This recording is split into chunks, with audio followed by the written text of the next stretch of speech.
Okay, so let me share my screen now. Screen. So as usual, we start with the prayers.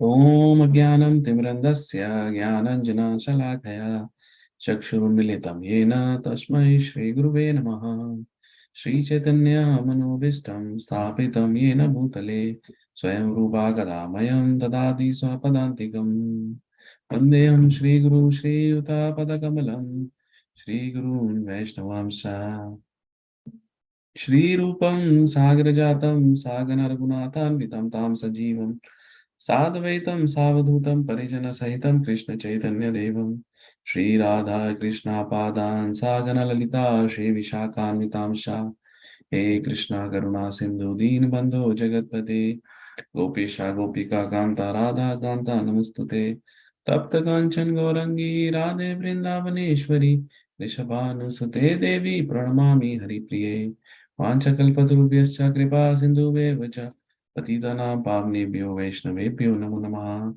Jai Shri Krishna Chaitanya Prabhu Nityananda Shri Advaita Gadadhara Srivasadi Gaur Bhaktivinoda Hare Krishna Krishna Krishna Hare Hare Hare Rama Rama Rama Hare Hare Namo Vishnupadaya Krishna Prishthaya Bhutale Srimati Bhaktivedanta Swami Niti Namne Namaste Saraswati Devi Gauravani Vicharine Nirvishesha Shunyavadi Pashadi Shatarine.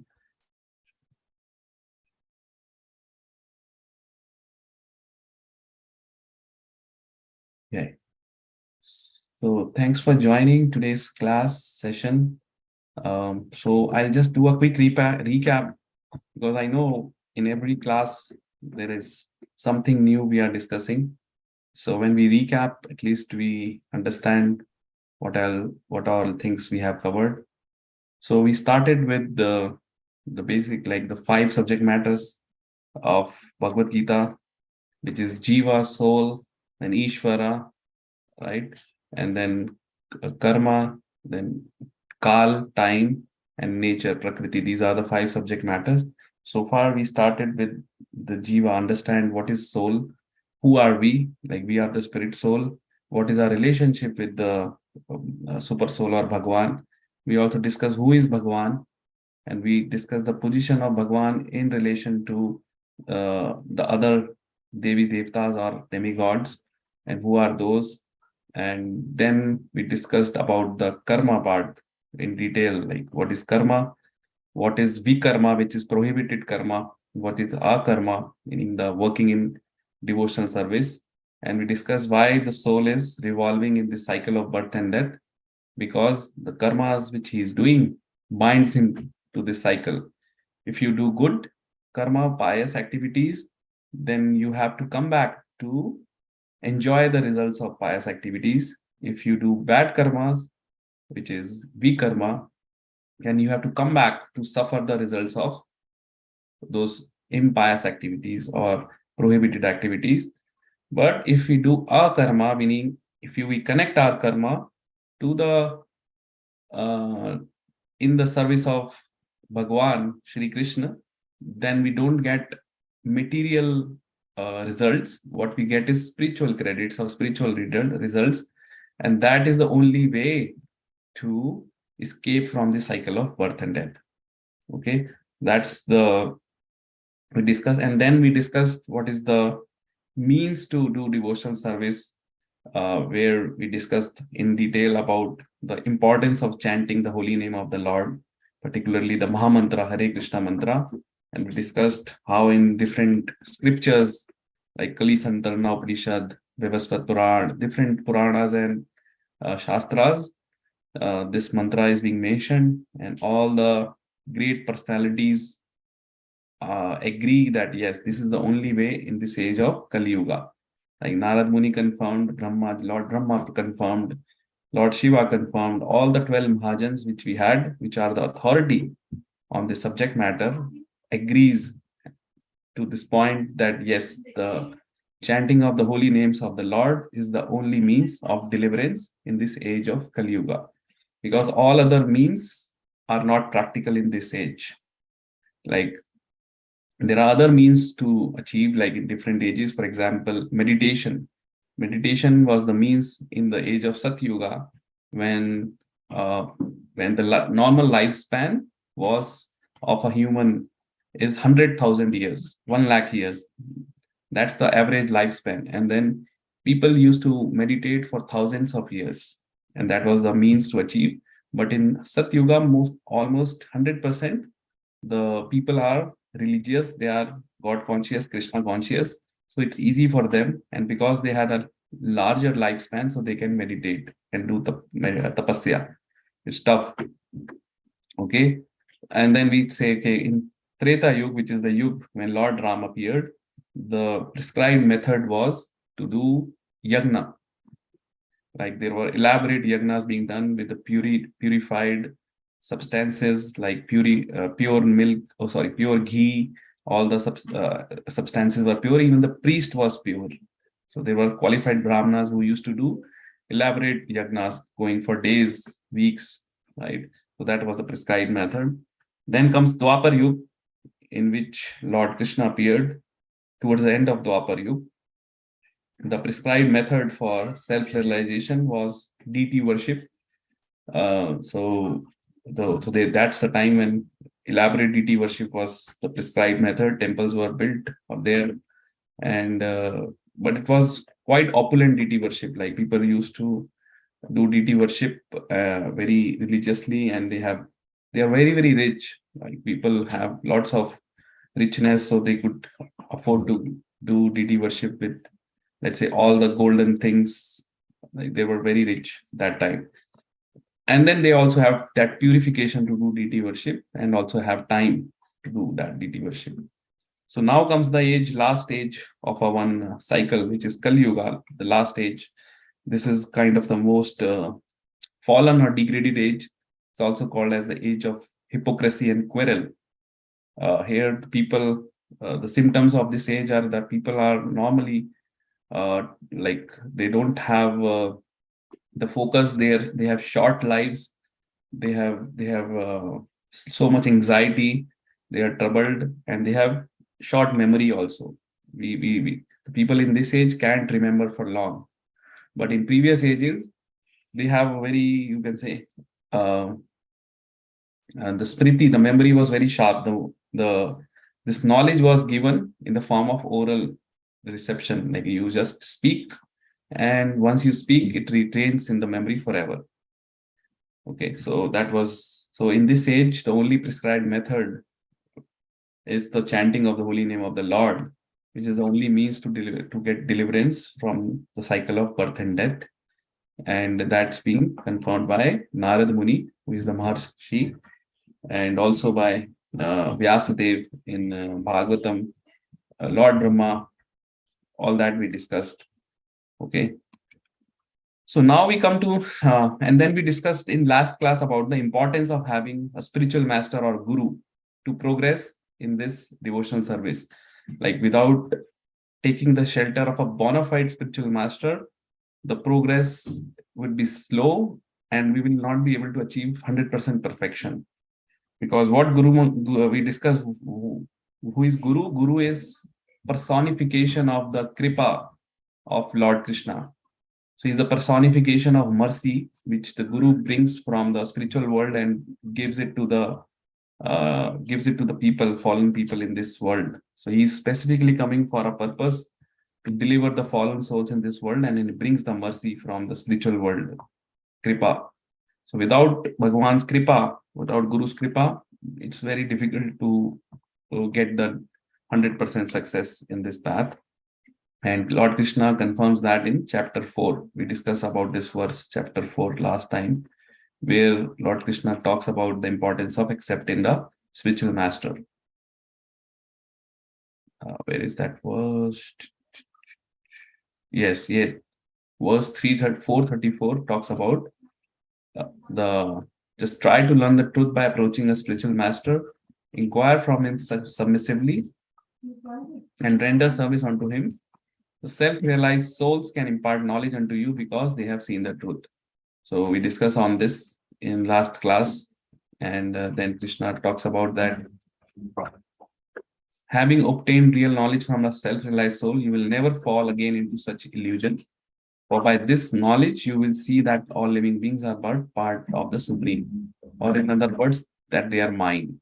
So once the Guru gives this transcendental knowledge, then we will be able to be fixed firmly in that, and we will be able to achieve the success, provided we are sincere. Okay.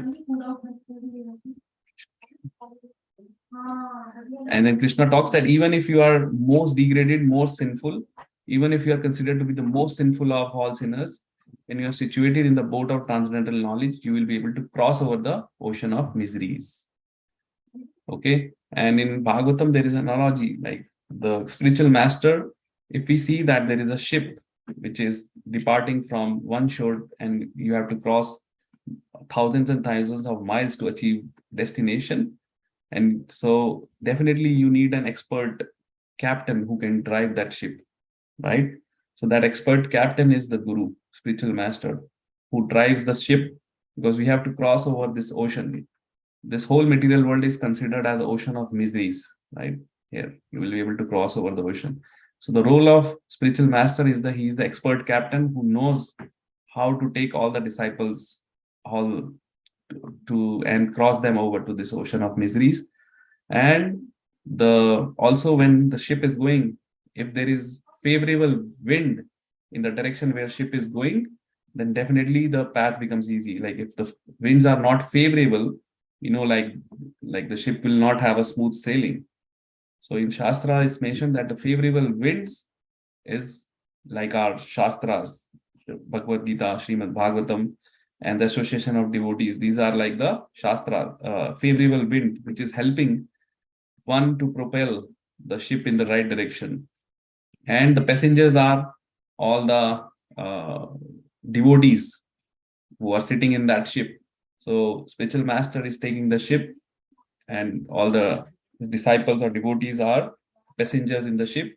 And this scriptures which is given by Lord Krishna is the favorable winds which helps to move towards the destination. So we can understand that without the captain, we'll not be able to achieve our destination, no matter how much we can try on our own. Okay, so now we'll discuss today one important question which Arjun asked on our behalf, and we'll see that question. So that's the beginning of chapter 5, which is Karma Yoga, action in Krishna consciousness. Okay, that is what is required, that we connect our karma and combine with the Krishna consciousness. So that's the topic of chapter 5. Let's see what Arjun has to ask. So in text 1, Arjun asked Krishna one important question. Okay, say, "Oh Krishna, first of all, you asked me to renounce work. Okay, and then again you recommend work with devotion, right? So first he say, okay, renounce, and then you are asking work with devotion. Now, will you kindly tell me definitely which of the two is more beneficial?" So question Arjun is asking whether renouncing the work is better or working our prescribed duty but with devotion is better. Which of these two is better? What do you think would be the answer? Which of the two would be the better one? Like we renounce everything and just go and lead a secluded life alone, or working as we are working today, but adding the devotion component to that work? Which of the two would be the better? That's the question Arjun asked. So I think we had now 7 devotees. So what do you think? Which one would is the better? Yes, Hemanji. Second one. Second one. Perfect. Yes, that's true. So working with devotion is better than renouncing the work. And that's the topic of this chapter also. And we'll see what Lord Krishna explains. Because sometimes people think that you can escape the results of actions because we have to perform karma, right? Now, the bottom line why we are in this world is because the karma binds one to the material world. So they think, a school of thought, that if you renounce everything, that means you are stopping your karma, and that way you will get liberated from the cycle. Basically, that's the renunciation part. But that's not true, because even if you, let's say, renounce everything and go in a secluded place, but your mind is still not purified. So mind will be still dwelling on the sense objects or thinking about those things. So that means inherently, artificially from outward, you have renounced, but inward, you don't have that renunciation spirit, right? So that's it's like, it's called a false renunciation, falgu viragya, false renunciation, and that won't take anyone to anywhere. Basically, it's just simply a waste of time. So let's see what Krishna has to say. So the personality of God had replied, the renunciation of work and work in devotion are both good for liberation, but of the two, work in devotional service is better than renunciation of work. So clearly, Krishna says that both are good, but of the two, work in devotional service is better than renunciation of work. We'll just read this. This is an important one. So maybe I can ask someone to read this, just the English part of this. Any volunteer? Also, I'll ask if you can turn on your cameras. That way I can see and see if, like, when we are speaking, that we, by the body language of the recipients, we will be able to, I can make out if I'm going fast, slow, if you are able to understand. So yeah, that's good. We can be more personal. So anyone for reading this verse, purport? I can read, Prabhu. Okay, Okay. go ahead. Purport by Srila Prabhupada is a purport figure. Fruitive activities seeking sense gratification are cause of material bondage. As long as one is engaged in activities aimed at improving the standard of bodily comfort, one is sure to transmigrate to different types of bodies, thereby continuing material bondage perpetually. Srimad Bhagavatam 5.5.4 to 6 contains this as follows. Yes, you can go and read the English one, this one. Sure. People are mad after sense gratification and they do not know that this present body, which is full of miseries, is a result of one's fruitive activities in the past. Although this body is temporary, it is always giving one trouble in many ways. Therefore, to act for sense gratification is not good. One is considered to be a failure in life as long as he makes no inquiry about his real identity. As long as he does not know his real identity, he has to work for fruitive results for sense gratification. And as long as one is engrossed in the consciousness of sense gratification, one has to transmigrate from one body to another. Although the mind may be engaged in fruitive activities and influenced by ignorance, one must develop a love for devotional service to Vasudeva.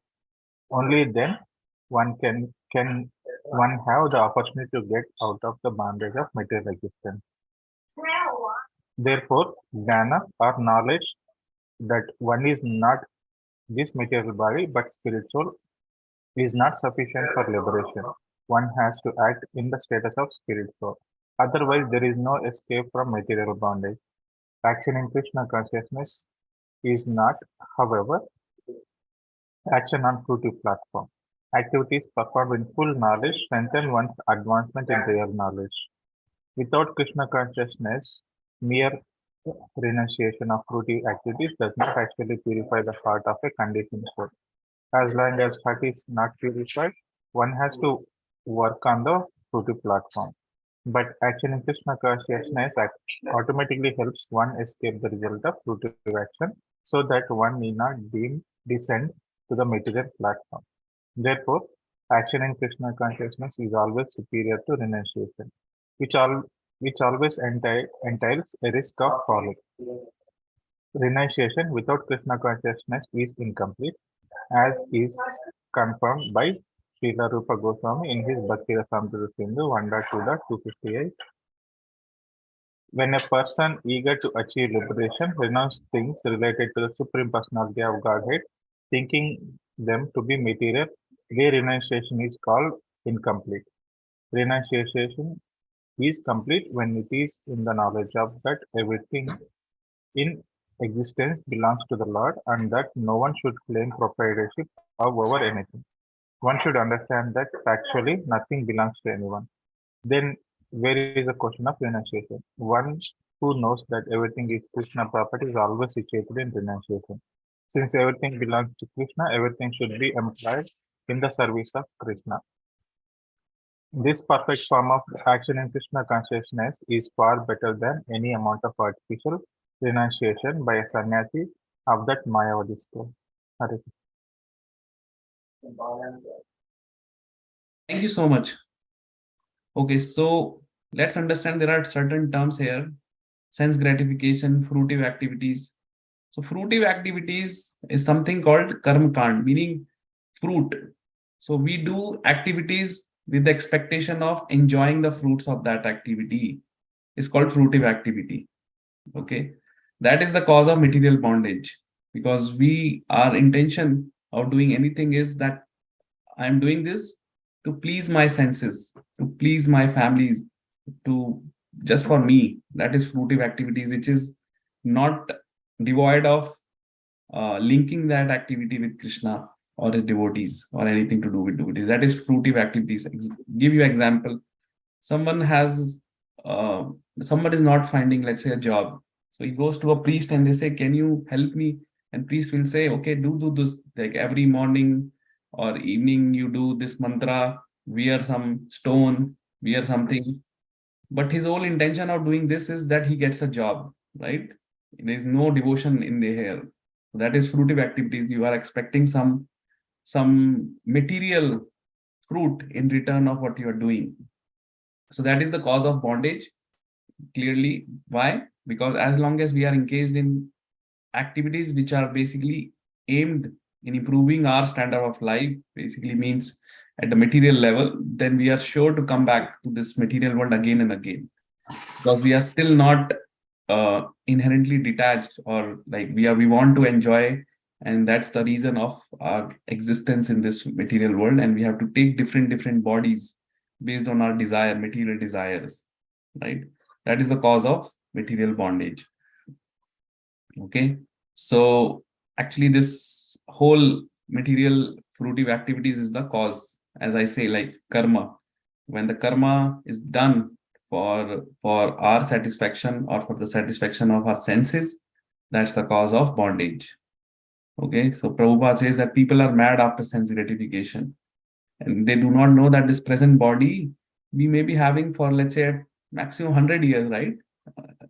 Today nobody lives for 100 years, but even if you consider 100 years, maximum 100 years, so, and then the body itself gives so much miseries, like you that, and then we are just working on that bodily level. Like most of the people are working for just earning their bread butter, paying mortgage, house, just working very hard, like Shastra says, this is like a carrot which is hanging in front of donkey.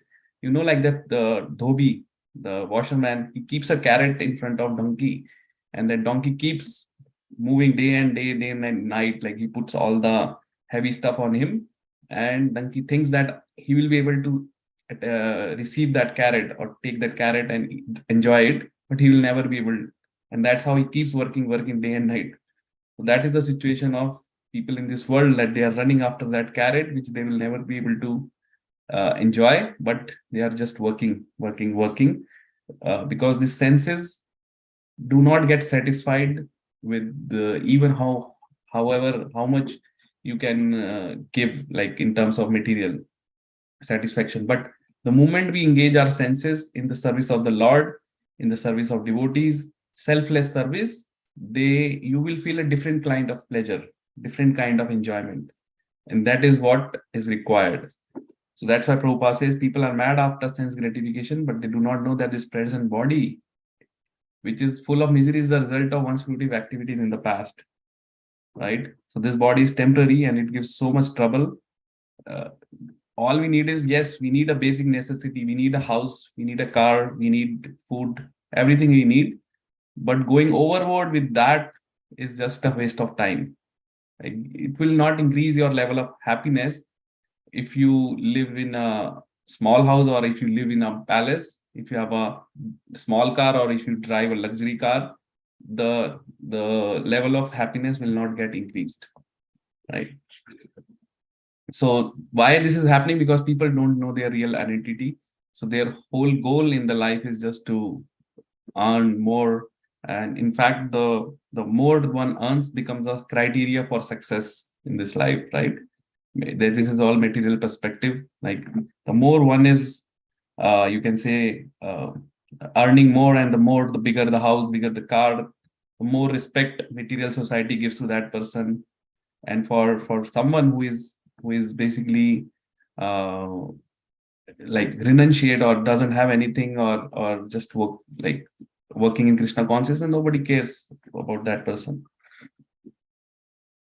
So this is the thing. So here Krishna is saying that renunciation or work, both are good, but working in devotional service is better. In fact, the renunciation in the first place, what is renunciation? Like we nothing had to renunciate, because everything, if one understands that everything in this world, in this material creation, actually belongs to Krishna, Lord Krishna, Bhagavan Krishna, Supreme. So if nothing belongs to us, the what we are renunciating, right? In the first place, everything belongs to him. We have to understand we are here just a temporary occupier of this thing. Like for example, if I'm living in this house, I may be living here 30, 40, maximum 50 years. And before me, someone else may be living on the same land. After me, someone else will live. So how can I say I am the owner of this? Oh, Lord Krishna is the owner of this whole planet, and not just this planet, whole universe and whole creation. Is the owner. So if he's the owner, then the real renunciation is when we come to this conclusion, and whatever Krishna has given to us, just engage that back in his service. That is the real renunciation. Otherwise, it's incomplete renunciation. That's what mentioned in the last paragraph, that renunciation is complete when it is in the knowledge that everything in existence belongs to the Lord and no one should claim proprietorship over anything. Okay. If one understands this fact, then there is no quarrel. Like today, the nations are fighting each other just on the small piece of land. Like if you just get some land there, they are ready to attack other country. Nothing, like the whole planet belongs to Lord Krishna. They are spending huge amount of money. Like if you see the defense budget of some of the big nations, huge money being spent. What for? Like they are just protecting themselves against thinking that other country may attack you, something. But if the same amount of money is being used in the welfare of people, in so the society would be in but much better position, right? There are countries where there is people are dying because of hunger. Like if you go to some of the African countries, and here the some rich countries are spending billions and billions of dollars in just procuring the weapons, and their defense budget is going at. The real reason is because they don't understand this fact which is there in Shastra, that everything belongs to Krishna, Lord Krishna. Nothing belongs to us. So whatever weapons you are creating is just remains here, or they will just destroy the humanity. But if one comes to this conclusion, then there is always peace. Like in the Vedic times, this is how the society was set up. There was one, it's called Chakravarti Samrat, like who is the emperor of whole world. And all the small kings of different provinces basically agrees to that. Yes, he's the basically the king of whole world. And then they all of them work cooperatively with each other. So there is no question of this uh, like spending huge amount of money on defense. Like kings used to have their armies, but everyone was basically working for the welfare of the common people, and everyone was religious, Krishna conscious. And kings used to basically consult with their head priest before taking any decision. And in today's society, it's all topsy turvy. Like there is no knowledge of, first of all, the leaders lacks this knowledge of Shastras. and then there is nobody to advise, right? That's why this society is like in a, there is a problem today. So this is the last conclusion. One who knows that everything Krishna's property is always situated in renunciation. Since everything belongs to Krishna, everything should be employed in the service of Krishna. This is the perfect form of action in Krishna consciousness. And this is also known as Yukta Vairagya. This is the real renunciation. Not the renunciation that you outwardly wear the saffron clothes and do anything and everything. That's not. That's the real renunciation is that you have to, from the within the heart, you have to renunciate that nothing belongs to me. Everything belongs to Lord Krishna. Whatever best, whatever I have got, it's all Krishna's mercy. He has given me all these material things, and my job is to engage that in the service of the Lord. And I gave this example of renunciation, yukta vairagya, before that. We have to nothing, we don't have to leave anything. All we have to do is just change our consciousness and engage in the service of the Lord. For example, if you have a nice big house, no problem. You just engage in the service of the Lord. How? By establishing a small temple in the house, a big temple, whatever you can do, like, and daily doing deity worship, inviting the devotees in your house, doing a satsang program, and serving the Vaishnavas with prasad. Right? This is how you can make your house a temple. So then this is how you connect. You have a car, nice car, big car, no problem. Just engage in the service, the car also in the service of Lord. How? By going to the temple, by whoever needs a ride, like devotees who are not capable enough, helping them to go to the temple, taking the old people with you to the temple, or helping them in general. So these are the ways by which you can attract the mercy of the Lord. When Krishna sees that, yes, this is the person who is so humble and he's going out of his way to help others, that attracts Lord Krishna's mercy. Because here in this world, everyone is selfish, everyone working for themselves and their family. That is normal. But someone who goes out of his way to help others and also help others in progressing this path, then that attracts the attention of Lord Krishna. And at the same time, like another benefit that person gets is, like, if you help someone to progress, let's say there is one person living who cannot go to temple due to XYZ reason, he's old, he can't drive, or he doesn't have car. So if you help him to take, and you maybe need to go out of your way for 10 minutes to pick him up and take to temple. Now, whatever spiritual credits that person gets by going to the temple, you also will get a portion of that, because you are the one who becomes a means for him to connect into the Lord, right? So you get also more benefit. So like that. And then we discussed like people, materialistic people spend tons, like lakhs and lakhs of money on their children, like you buy them the latest gadgets, you fulfill all their demands, right? But same, like the devotees also spend money on their children, like we employ them whatever they need. But now we are making them devotees. We are also giving them spiritual knowledge. We are giving them this understanding that everything should be deployed, engaged in service of the Lord. So, and then children should be taught from the age of 5 in this science, because at that age, first of all, they are not affected by the worldly affairs. They are pure. And whatever you teach them at that age, they will be able to grasp quickly.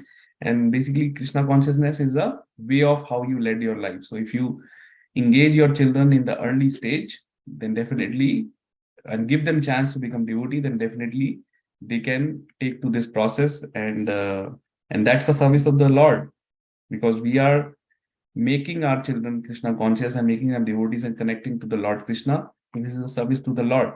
So now whatever you spend on your children is also devotional activity. If you spend your children's education, their swimming classes and this classes or that classes, or teaching them music, all that is now devotional activity, because as a parent, it's the duty of a parent to first make their children capable enough that like they can escape from the cycle of birth and death by engaging them in the devotional activity. That is the first primary duty as per the Shastras of parent. All other is secondary. Okay, because the Shastras goes to an extent that one should not even have children if we cannot liberate them or give them the means to liberate from the cycle of birth and death. They say then don't have children. It goes to that extent. So let's move on.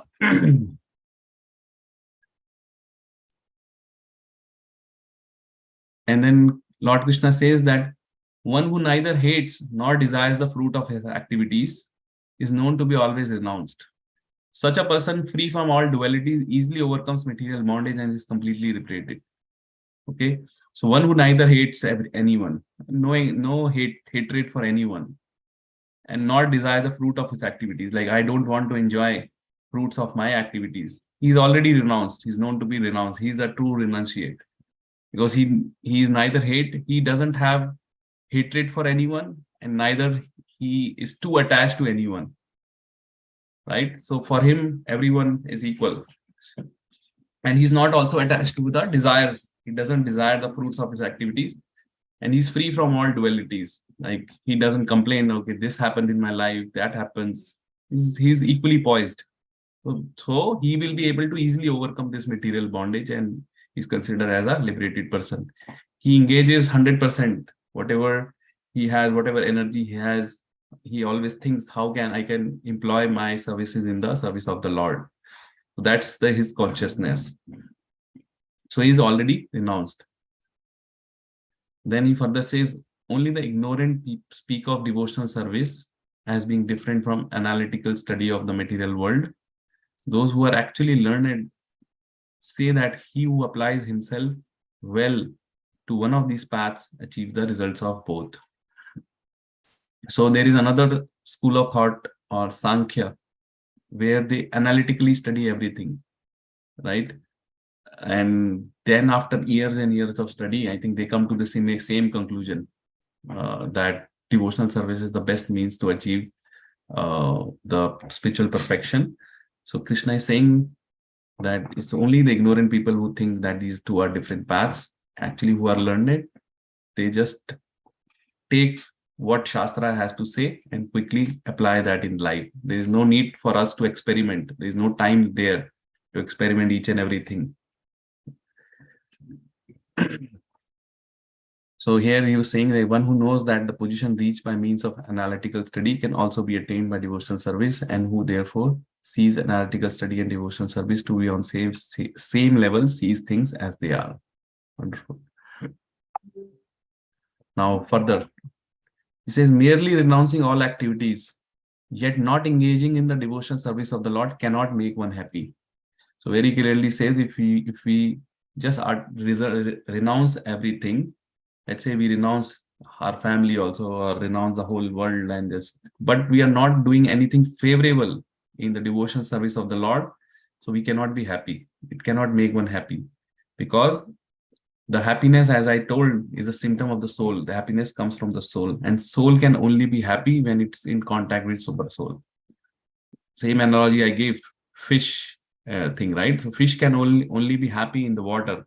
Moment you take fish out of the water, and even if you put the fish in the golden palace and serve the nice food in the golden plate, she cannot be happy, because that's not her natural position.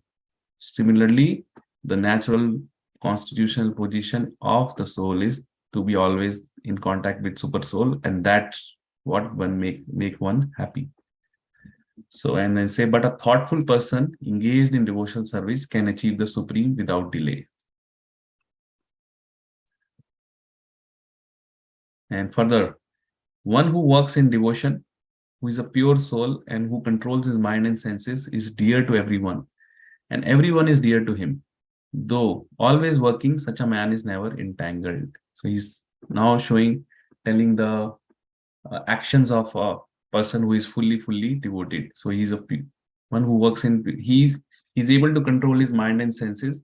And first of all, he becomes dear to everyone, and everyone becomes dear to him, because that person always sees Lord Krishna in each and every living entity.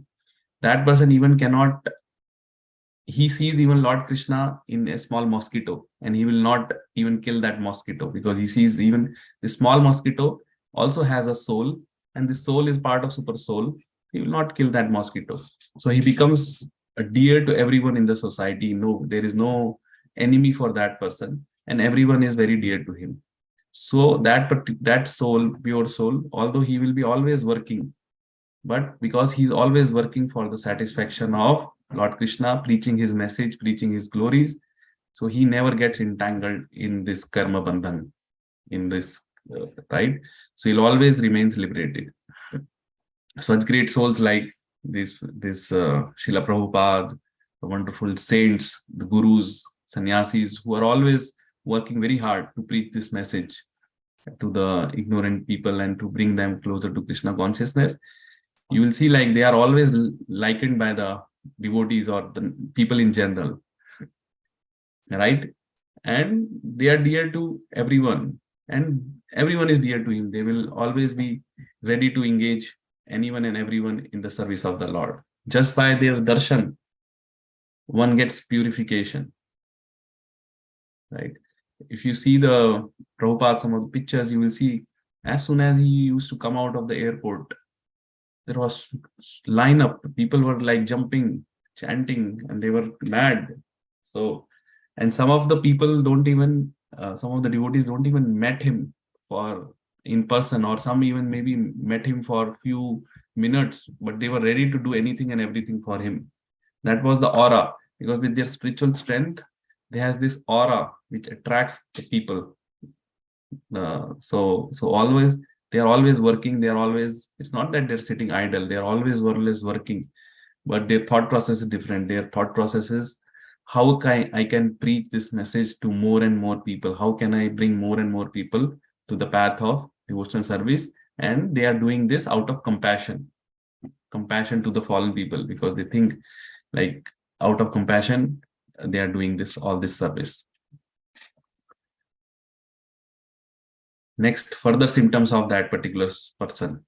A person in divine consciousness, although he's engaged in seeing, hearing, touching, smelling, eating, moving about, sleeping, and breathing, always knows within himself that he actually does nothing at all.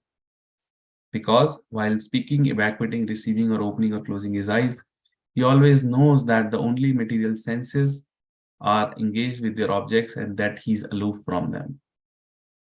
So this is further, like if someone is situated in the pure divine consciousness of the Lord, he will do all these activities. He also will see, hear, touch, smell, have to eat, sleep, breathe, all this he is doing. But he's not, but he considers that he himself not doing all this activity. This is simply because he knows that only these material senses are engaged with their objects. Like if we are seeing, our material senses are engaged in seeing the object, right? But he's aloof from them. He does not get attached to what he's seeing, what he's like what he's smelling. No, he's aloof. In fact, he engages his senses in seeing. Like all his senses are engaged in the service of Lord. How? Because when he sees, he always sees the beautiful form of the Lord. So at that time, it always reminds him of the Lord beautiful pastimes. When he hears about the Krishna Katha. There are so many pastimes which are there, right? He touches the lotus feet of the Lord. He touches the flower of the Lord, smells the flower of the Lord. He eats only prasadam. He moves only to preach the glories of the Lord. Even while sleeping, he may be sleeping in the consciousness that yes, I have to get up early and again re-engage my senses in the service of the Lord. So like that, his all activities are Krishna conscious, fully 100%. So even though he is doing all this, but he's doing with the motivation, with the divine consciousness of being in Krishna conscious. Further, he says Krishna, that one who performs his duty without attachment, surrendering the results onto the Supreme Lord, is unaffected by sinful action, as the lotus leaf is untouched. Very important for us as a householder that all of us have to work, we have to raise families, but one who performs this as a duty without getting too much attached to it, then, and at the same time we surrender the results to the Supreme Lord, then we will be always unaffected by sinful action. Even if in our work there is an element of sin involved, but we will not be affected because our consciousness is that I am doing this as a duty and I am also surrendering the results to the Supreme Lord.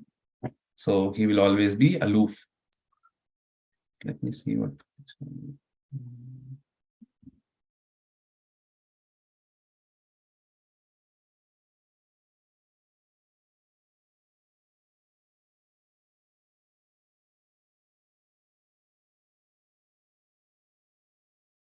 Yeah, this is important. One who knows perfectly well that everything belongs to Krishna, that he is the proprietor of everything, and that therefore everything is engaged in the service of Lord, naturally has nothing to do with the results of his activities, whether virtuous or sinful. Even one's material body, being a gift of the Lord for carrying out a particular type of action, can be engaged in Krishna consciousness. It is then beyond contamination by sinful reactions, exactly as the lotus tree, though remaining in water, is not wet. A very nice example of lotus, that it remains in the water but it never gets wet. Similarly, this person who is fully engaged in and who fully knows that everything belongs to Krishna and he has to engage. So even though he works as any other common man, but he is not affected by the dualities of that work, because he, in the first place, understands his position that he's doing just as a duty. Let me do a time check. How much? Okay, we have more. Okay, so then he says the yogis abandoning attachment act with body, mind, intelligence, and even with senses only for the purpose of purification.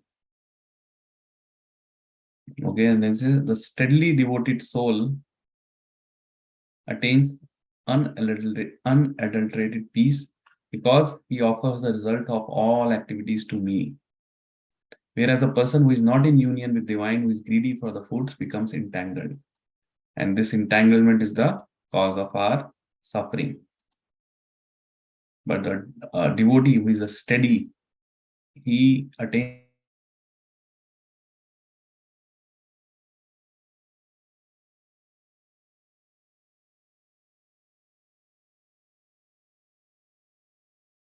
and the dualities of the world, because they are peaceful, because in the first place they say like, I don't own anything here. So what is the stress about? The more you have the sense, for example, you see like the more one person is rich, he has more stress because he is afraid that he will lose his belongings, right? He is more stressful. But किसी के पास कुछ है ही नहीं तो वो क्या, उसको क्या चिंता करना है उसको, और उसको मेरे पास कुछ है नहीं, जो भी है भगवान ने दिया हुआ है, अगर भगवान चाहेंगे तो रहेगा, नहीं रहेगा तो ठीक है, ले लीजिए. So he is completely at peace. Why? Because he offers all the results of his activities to me. So then he is not asking anything for him. He's just doing as a matter of his duty. And that person is actually never gets entangled. And at the same time, he receives the mercy of Lord. And Krishna, being our father, gives him whatever he needs to live a comfortable life. Right? So like that, he's always satisfied. Like if you go to India and you see like in like particularly in Braj Vrindavan area, you will see someone is making a small kutia hut and they are just spending their life in bhajan. They get all the necessities of life. It's not that they are dying out of hunger. So they get the food, everything is being arranged. But they are very peaceful, very at peace without having big houses or cars or anything. They're still houses. That proves that all these things are actually, as I was saying, it's a cause of more stress. The more material opulence becomes a cause of stress. Once you have the basic things, more you have, because you always under this consciousness that I will lose.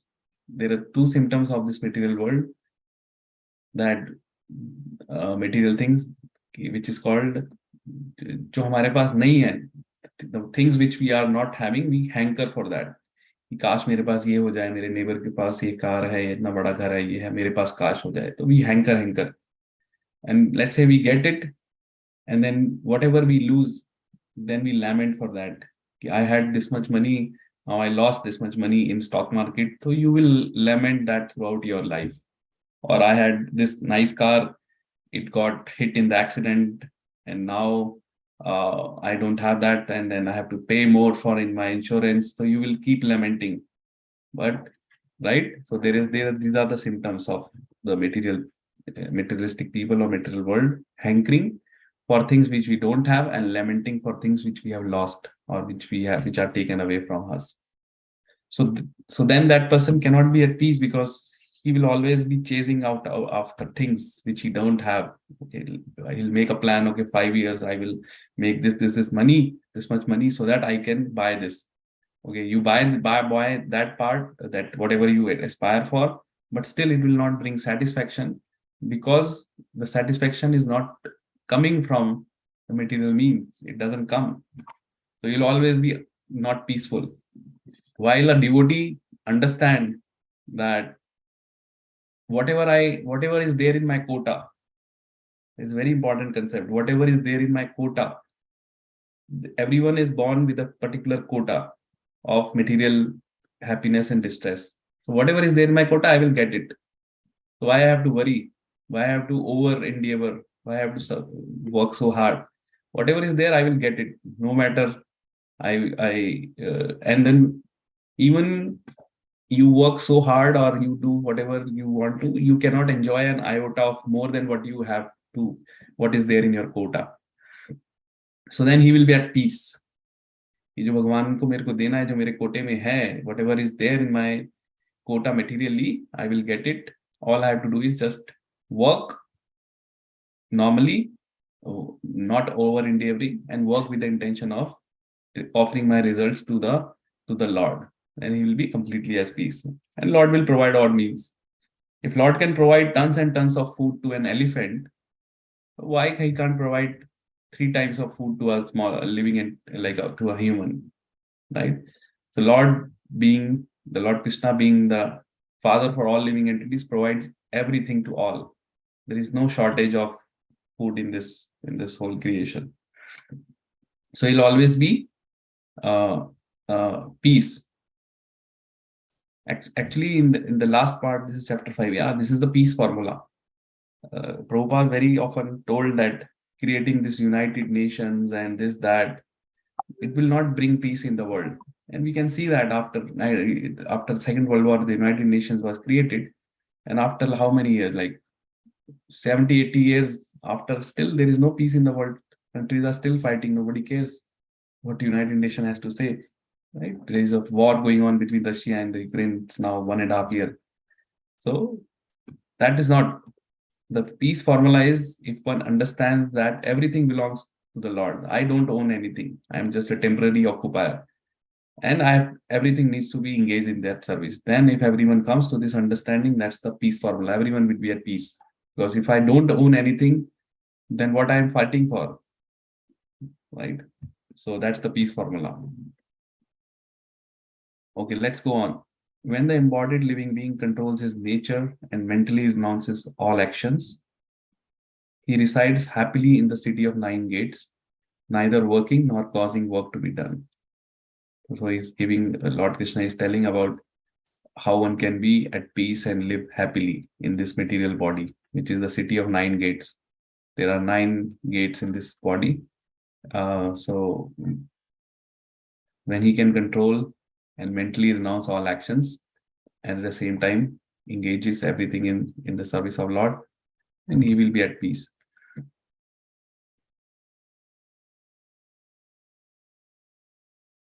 So further it goes, the embodied spirit, master of the city of this body, does not create activities, nor does he induce people to act, nor does he create the fruits of action. All this is enacted by the modes of material nature. Nor does the Supreme Lord assume anyone's sinful or pious activities. Embodied beings, however, are bewildered because of ignorance, which covers their real knowledge. Yes. When, however, one is enlightened with the knowledge by which new science is destroyed, then his knowledge reveals everything as the sun lights up everything in the daytime. So this Bhagavad Gita is given by Lord Krishna was spoken to enlighten all of us, so that with this torch of knowledge, we can destroy the darkness of ignorance. Because everyone is born in the ignorance, right? And unfortunately, this knowledge is not being taught in the schools and universities. So everyone completely wastes their human form of life in ignorance, and they simply just die also in ignorance. Only the very, very few fortunate ones get this like by the Krishna's Lord's mercy, they get a chance to read first about it, understand this knowledge, and then put that in the practice. Further he goes, when one's intelligence, mind, faith, and refuge are all fixed in the Supreme, then one becomes fully cleansed of misgivings through complete knowledge and thus proceeds straight on the path of liberation. The humble sages, by virtue of true knowledge, sees with equal vision a learned and gentle Brahman, cow, elephant, dog, and dog eater. So this is the symptom of a learned Brahmana, like that Uttam Adhikari, that devotee. For them, he sees equal vision, as I was saying, because they are at that level where they see everything in relation to Lord Krishna. Whether it's a Brahmana, it's a cow, elephant, dog, or even a dog eater.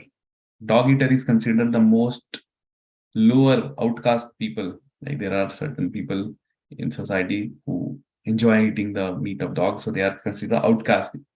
But the highly elevated person, even out of compassion, he sees everyone with equal vision, and he always wants to do good for everyone.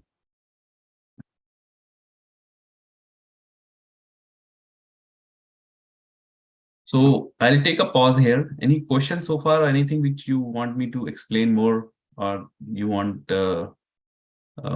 more light on? So far we read 18, 19 verses.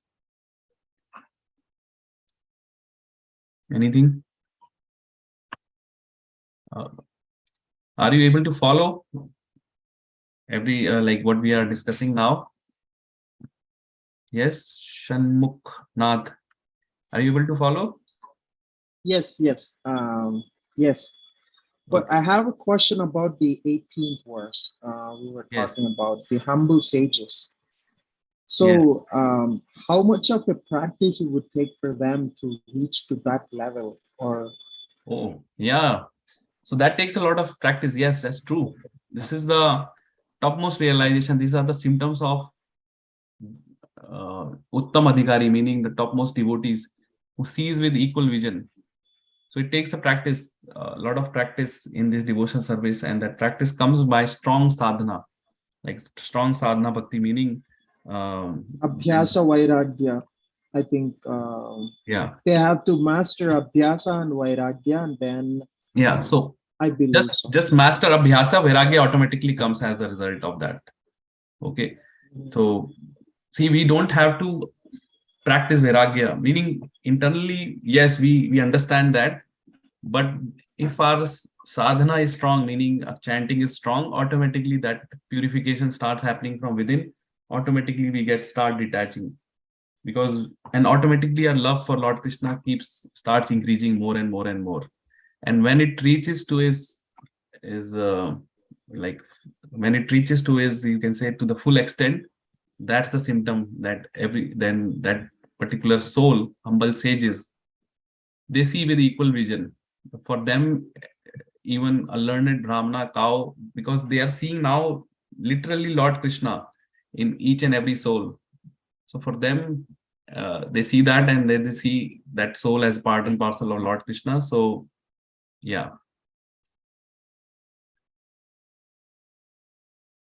See here, Prabhupada says a Krishna conscious person does not make any distinction between species or caste. The Brahmana and the outcast may be different from social point of view, or a dog and cow and elephant may be different from point of view of species, but these differences of body are meaningless from the viewpoint of learned transcendentalists. This is simply an outward covering which we are giving. Like someone is having a covering of human, someone may be dog, but inherently the soul is same. Like it's the same nature. It's just that in this particular lifetime, someone got a covering of a dog or cow or elephant. So learned Brahmana does not differentiate. This is due to why? Because this is due to their relationship to the Supreme. For the Supreme Lord by his plenary portion is present in everyone's heart. Such an understanding of Supreme is real knowledge. Like this is theoretical, but if one brings this into in practice, I can tell you like there is no hatred, no quarrel.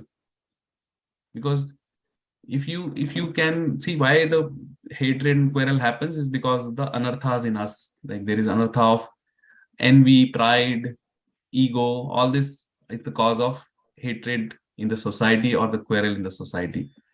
When those are removed, or one comes to this understanding that everything in this creation has soul, all living entities, and they are connected to my Supreme Lord Krishna.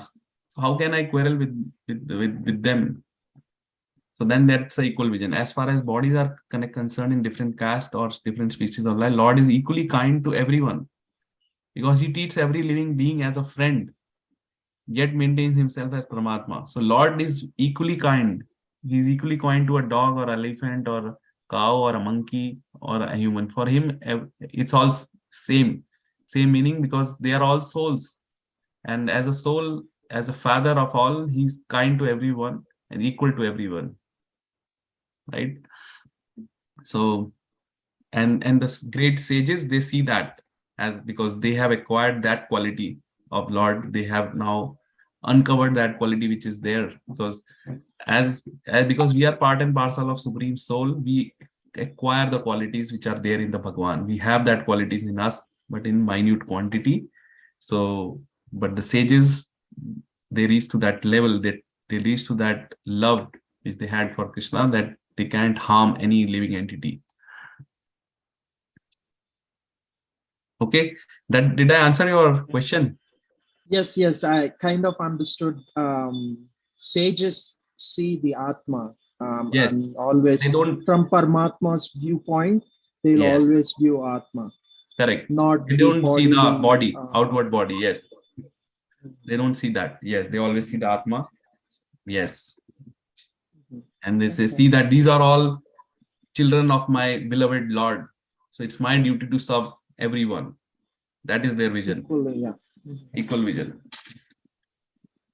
Those says they don't like. There was a story of a Mrigari hunter. So I'll tell you that because it's related to this. So there was a hunter, Mrigari hunter, right?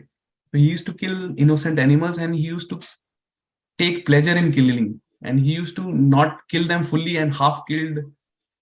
And then you see, like in that condition of half killing, they suffer a lot of pain and eventually they die after a few days. So he used to enjoy that pain which he was inflicting on these innocent animals. So that was his nature. This is like a barbaric nature, cruelty.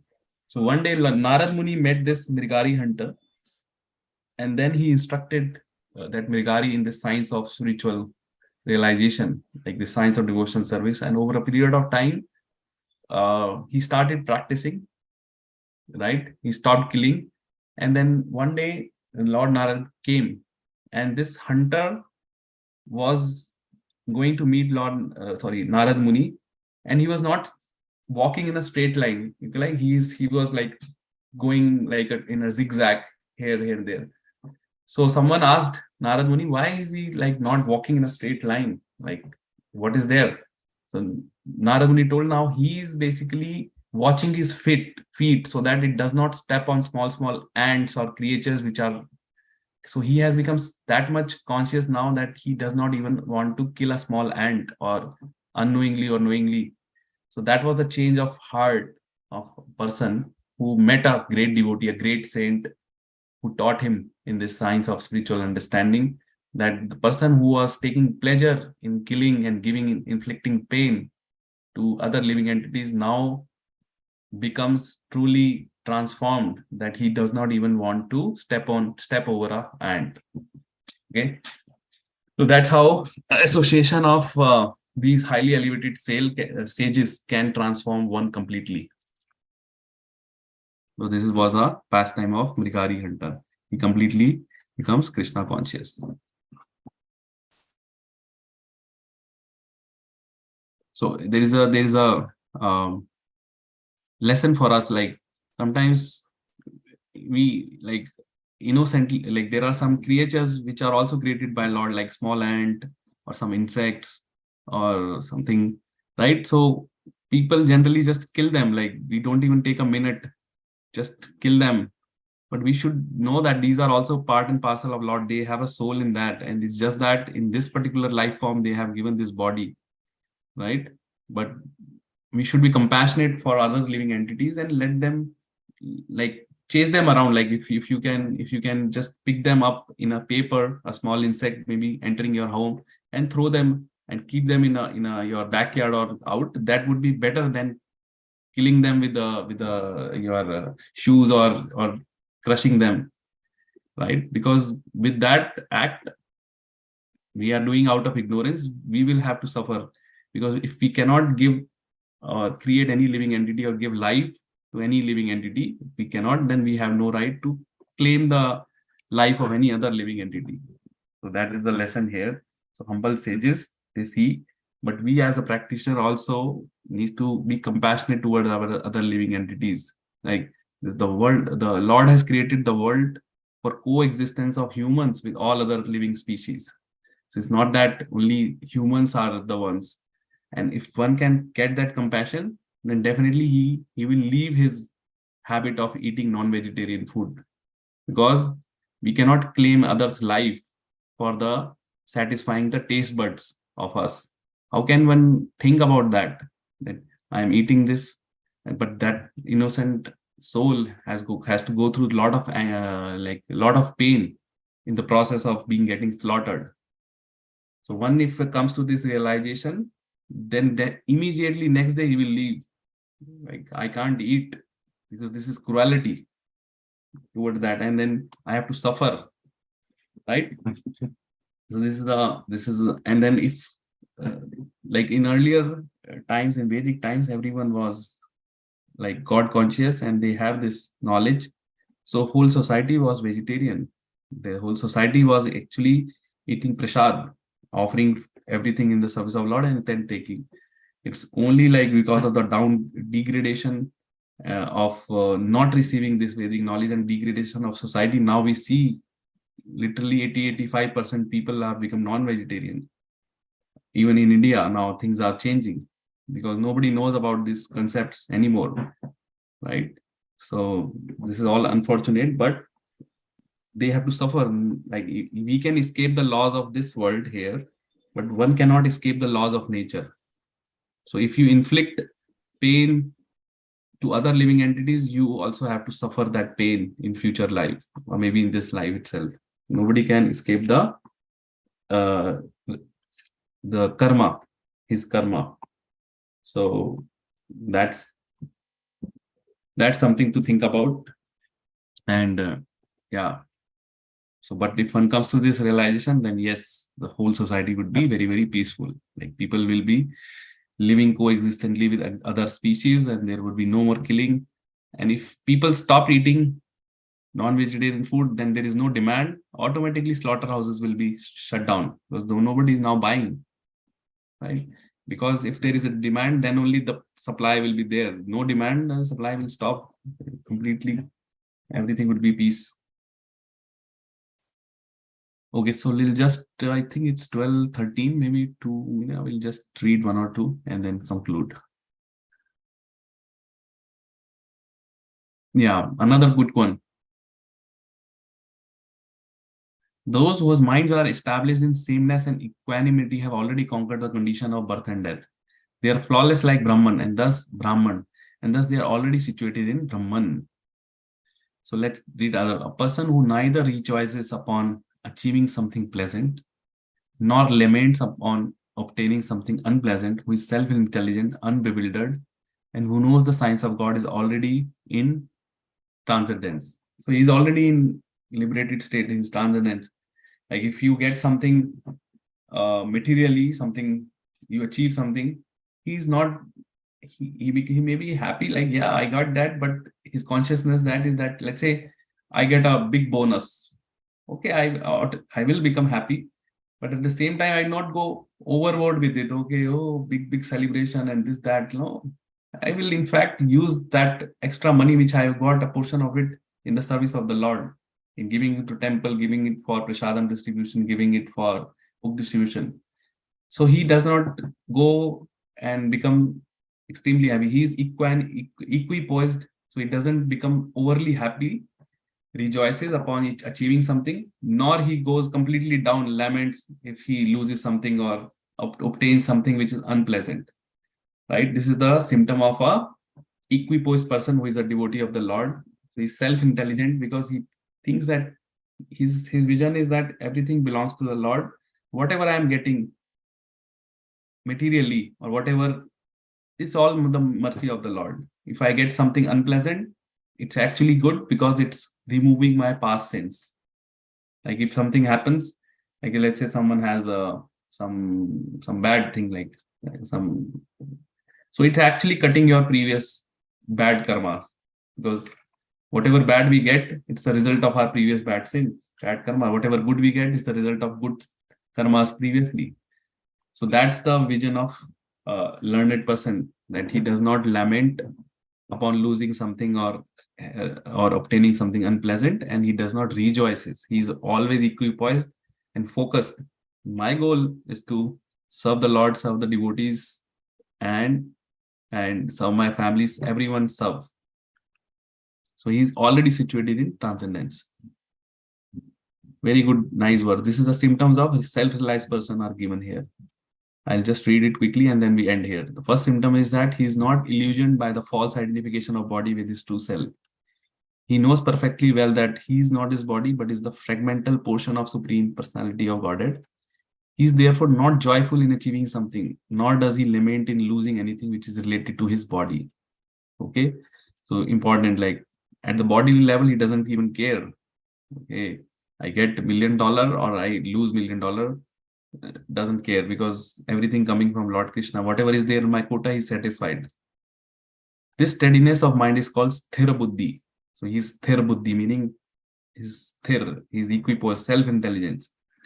He is therefore never bewildered by mistaking the gross body for soul, nor does he accept the body as permanent and disregard the existence of soul. This knowledge elevates him to the station of knowing the complete science of the absolute truth, namely Brahman, Paramatma, Bhagwan. He thus knows his constitutional position perfectly well without falsely trying to become one with the Supreme in all respects. This is called Brahman realization or self-realization. Such steady consciousness is called Krishna consciousness. So this is also called Krishna consciousness. The consciousness, everything belongs to Lord Krishna, engages in his service. And if one brings that in his behavior in practice, obviously over the period of time by practicing this, and then he's equipoised. He will not lament and like too much go overboard with it, and neither he will lament for like anything, nor rejoices. So he's equipoised, unbewildered, and he's constantly follows his path. Right? Someone who is not following that, then he may be happy. Okay, I got this. He may be thanking the God. The moment something is taken away from him, he's lamenting and say, Bhagwan, why did God did this to me? I was such a nice devotee. I prayed every day, but something bad happened. So why it happened? And it shattered him completely, and he completely goes down. I've seen people both like this, right? So, but the one who is intelligent, he understands that there is a quota, material quota defined for me. I cannot enjoy more. Okay. The self-realized person knows that nobody asks for any suffering, but the suffering comes on his own accord. Everyone, like diseases and this suffering, these are all suffering. Why? Because these are reactions which we are suffering here in this life of our past karmas, past sinful things. Similarly, similarly, all the good things also comes automatically in our life. It's not that it's not that we have to ask for it, like, so that's called our prarabdha karma. Prarabdha is on our prarabdha, we enjoy and suffer materially. But this devotion service is beyond prarabdha, because this devotion service cannot be checked by any material things. It's independent. So an intelligent person, but it all it needs is the free will, utilization of our free will in practicing. So self-intelligent person always thinks for a higher goal of how I can achieve and progress in the spiritual knowledge, in my bhakti. All other material, temporary gains and losses and all that suffering is immaterial, right? So that is the vision of or symptom of person who is self-realized. So there are more 9 verses. We'll discuss it. But I hope you got something in from these classes, and at least you are able to see what Lord Krishna has to tell us through the medium of Arjun, right? And by practicing this in our life, by chanting the holy name, we get all these qualities automatically. We don't need to ask for all these qualities which he's saying automatically gets in a person when he takes the name of the holy name of the Lord. That is the power of holy name. But if we don't take, then it simply becomes theoretical. We will be able to understand, but it won't come in the practice. To get all these qualities, all this realization, this knowledge in practice, one has to serve and engage in devotional service. And the primary means of engaging in devotional service is Shravanam and Kirtanam. Shravan means hearing. More we hear. Kirtan means more we chant. And so Shravan, Kirtan are important. If these two are important, if these two are done perfectly, our remembrance will increase. We will always be remembered, Lord. The other day, someone was asking how to remember more and more. So the secret is the Shravan and Kirtan should be strong. We should every day give some time, read from Bhagavad Gita, listen from pure elevated soul, like Srila Prabhupada, I was telling, on YouTube, read what he has to say on each verse, and at the same time, chant holy name.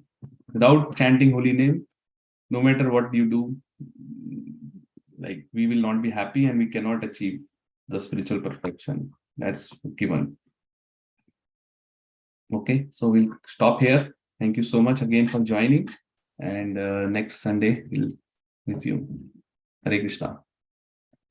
And all this is being getting recorded. I'm doing this because you can always revisit, because in a 1 hour class, we may be touching upon different things.